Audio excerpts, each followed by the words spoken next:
If you've heard it once, you've heard it 1,000 times. But here it is once more for those of you in the cheap seats. The Russian active measures campaign against the United States was multifaceted.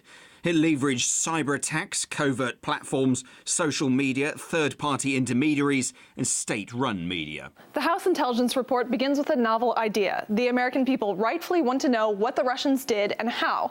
And while each section starts off with accusations of what the Kremlin did, where the evidence is meant to be, there's just a bunch of blacked-out text. Nevertheless, the committee concludes that Russia's goal was to sow discord in America and cast doubt on the democratic process. That's apparently with 0.0002% of U.S. election-related advertising on Google and with an equally huge amount of ads on Facebook, 25% of which were never seen by anyone. That's in the report. Still, the aim was apparently achieved and is the sole reason for the expansive divide that has grown in America since the election. Russia's active measures campaign achieved its primary goal of inciting division and discord among Americans. For more than a year, US politics have been consumed by bitter recriminations, charges and countercharges about the attacks. It's wholly unclear how Russia's alleged actions are responsible for the political chaos that has ensued since Trump took the White House. It wasn't Russia reporting that Trump's former campaign manager's connections to Ukraine spelled out collusion, one of the many theories that the report shoots down. The charges against Paul Manafort, President Trump's former campaign manager, received more than $17 million in secret payments from a Kremlin-linked political party in Ukraine. But it was the American media that hypothesized that Trump Jr.'s meeting with a Russian lawyer proved Moscow was supporting Trump. Donald Trump's son think he was about to get help from a Russian lawyer with ties to the Kremlin. This is looking more and more like treason. All this strange behavior from the president, it's all explained now. A stream of leaks by the intelligence community condemned by the report as damaging national security wasn't orchestrated by the Kremlin. You are also learning from your sources that intelligence officials say. Tonight, NBC News is learning from intelligence sources. U.S. intelligence sources tell CBS News. Or even take Ambassador Kislyak. Half of Team Trump was accused of meeting with him, and that's threatened their jobs. But the report says there was nothing sinister there. Also there, the controversial Russian ambassador, Sergei Kislyak. You look, of course, at the pictures.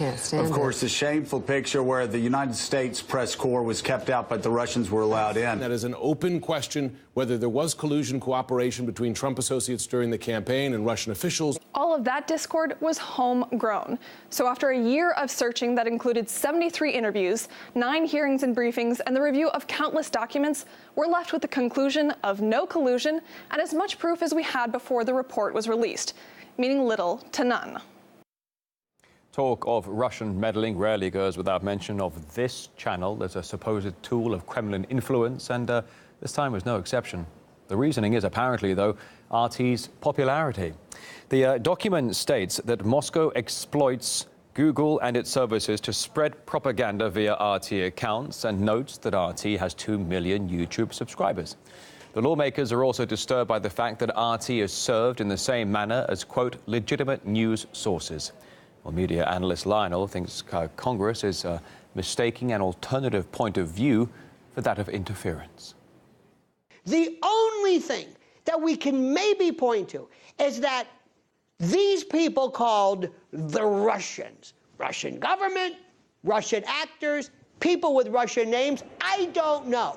But these people that we will collectively call the Russians put out tweets and Facebook stories that did not encourage armed revolt by the American citizens. Now, that would have been something. It merely presented, allegedly, in the 0.002 whatever percent of this, but presented stories that other American actors and politicians and folks and activists were alleging as well. So it just so happened that this horrible Russian example of dissent or whatever it was, or sowing discord, happened to mirror exactly the same thoughts and sentiments of actual Americans who may have had a different opinion from Hillary Clinton. It's the only story in town. And the American public has been so habituated to this meme that they want to hear more of it. They believe there's evidence when there is no evidence. Oh, no, no. I'm sorry to say, this isn't stopping. I hope it does, but I'm afraid it won't.